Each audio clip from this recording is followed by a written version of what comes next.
worst part is no one's actually talking about it, but people are getting ill all the time. Water gets treated using various different techniques, and ultimately safe effluent, safe sewage will then be put back into the marine environment. For generations, Cornwall has been a sanctuary, a place where untamed beauty meets the endless rhythm of the sea. Its shores have witnessed stories of wonder, freedom, and connection. But beneath these waves, a long-standing crisis has been unfolding. Communities have raised the alarm for decades, calling out what others chose to ignore. Now the scale of the problem can no longer be denied.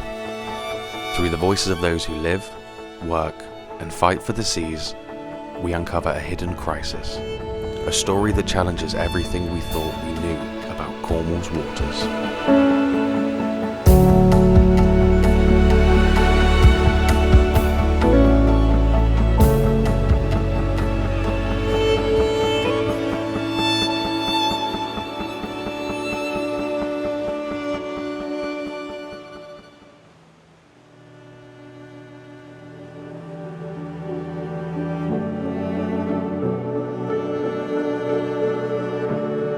What makes sewage pollution is a cocktail of things. So you've got sewage pollution from our toilets, you've got agricultural runoff from farms, and you've also just got chemicals. All this goes into the pipes and it all comes out into a CSO, a combined sewer overflow, and into our waters. This is actually happening illegally, and it normally happens when there's heavy rain, but we're seeing that this happens in dry weather, and it's just routinely happening all the time. Water companies are the ones that are releasing all this sewage into the oceans, into our rivers. But it's also the government, they're not necessarily got the tightest legislations around it, and so they're both part of this problem. It is a crisis, it is a sewage scandal, and it's a public health risk.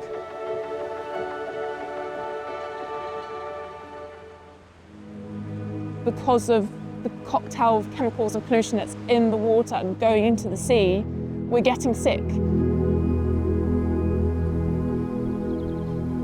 Sore throats, eye infections, ear infections, gastrointestinal diseases. We get health reports all the time of people who've just got really sick, and it is a big issue. It's a big, big issue. The discharge of untreated sewage into the UK waterways has reached alarming levels. In 2024 alone, raw sewage was released for nearly 4 million hours, a record high. This pollution not only degrades our natural environments, but also poses significant health risks to those who engage with these waters. In the past year, over 2,000 cases of sewage-related illnesses have been reported. Surfers, swimmers, and other ocean enthusiasts are on the front lines.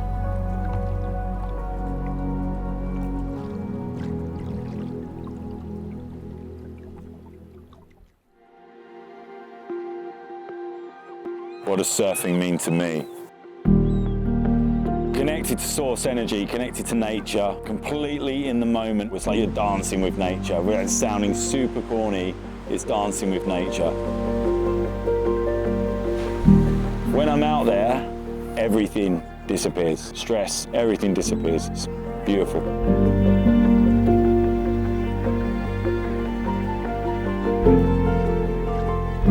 We've always surfed here and we've always had a good time. But this year in particular, I had mates that were super ill. And it was down to bad weather, rain, and there was sewage in the water. Once I was surfing and it felt different, it smelled different. All my senses were just kind of a bit off. And I came in and I had something in my eye. It was like I'd scratched it. I went to the hospital and they actually pulled out a micro piece of plastic.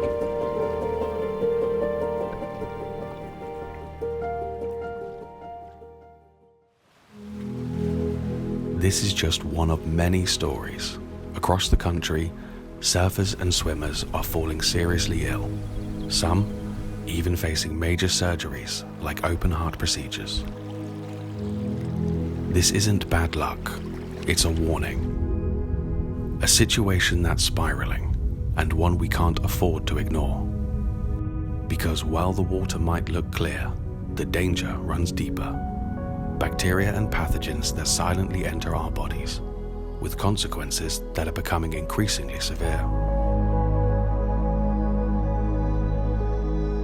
Researchers at the University of Exeter have already found that people who use the marine environment recreationally, so surfers, are more likely to have drug-resistant E. coli in their gut.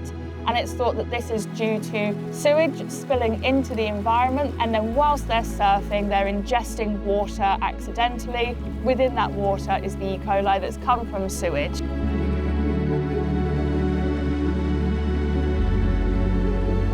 What researchers are really concerned about is that the E. coli is resistant to antibiotics, and if that causes an infection, so UTIs or bloodstream infections, that infection could be fatal.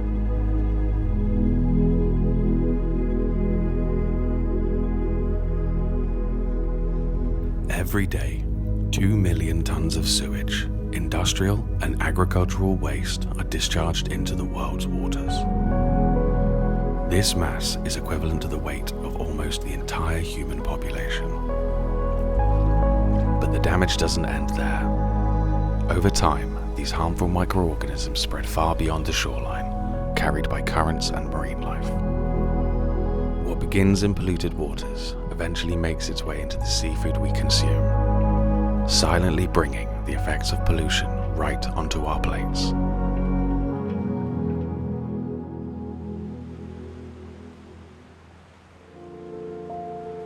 What a lot of people don't realise is that when you flush the toilet and when you have a shower or when you wash some clothes, all of that water, that waste, all pretty much ends up in the same place, a wastewater treatment plant. In some treatment plants, they add tiny little microplastics called biobeads. And these little pellets are designed to encourage the growth of bacteria. Bacteria are then able to degrade nutrients and other contaminants in the sewage, so it's a really good way of processing our sewage. However, following storm damage or any other damage to the system, some of those biobeads, those microplastics, can spill into the environment. And that, of course, will carry with it any bacteria that have grown on the biobeads whilst in sewage. What we've been really interested in looking at are what are the threats to the food chain? What are the threats to human health? Because of course, a mussel, for example, is a filter feeder. It will filter microplastics out of the environment. It will eat those microplastics, and then potentially any bacteria that is on that microplastic that has come from sewage will also go into the mussel. And then, of course, when you eat mussels or any shellfish, you're eating the whole organism. And for a lot of them, you're eating them raw. Whatever that organism has eaten, you are then eating.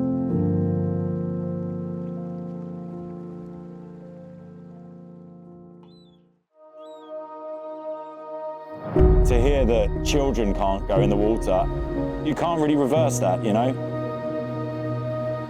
Best thing that people can do is email your MP, pester them, email your CEO of water companies in your local area, download the app and report when you get sick.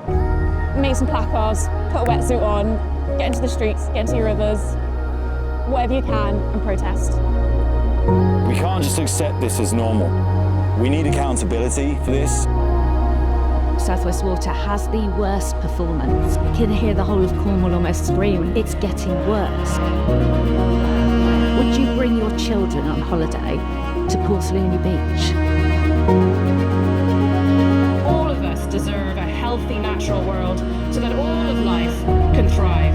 All of the water companies are currently under criminal investigation whilst drowning under £64 billion worth of debt.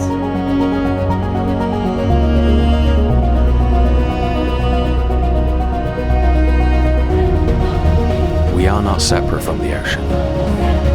We are a part of it. This is no longer a distant crisis. It's here, and it's real. For too long, those in power have turned a blind eye, choosing profit over protection. They've risked not only our health and our future, but the very life of the ocean itself. Delicate ecosystems are unraveling, species are disappearing. Once thriving habitats are falling silent. But we are not without power. We must act. For the waters that sustain us, and for the future we still have a chance to protect.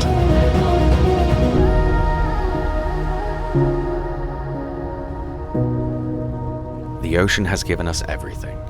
Now, it's our turn to fight for it. Time is running out.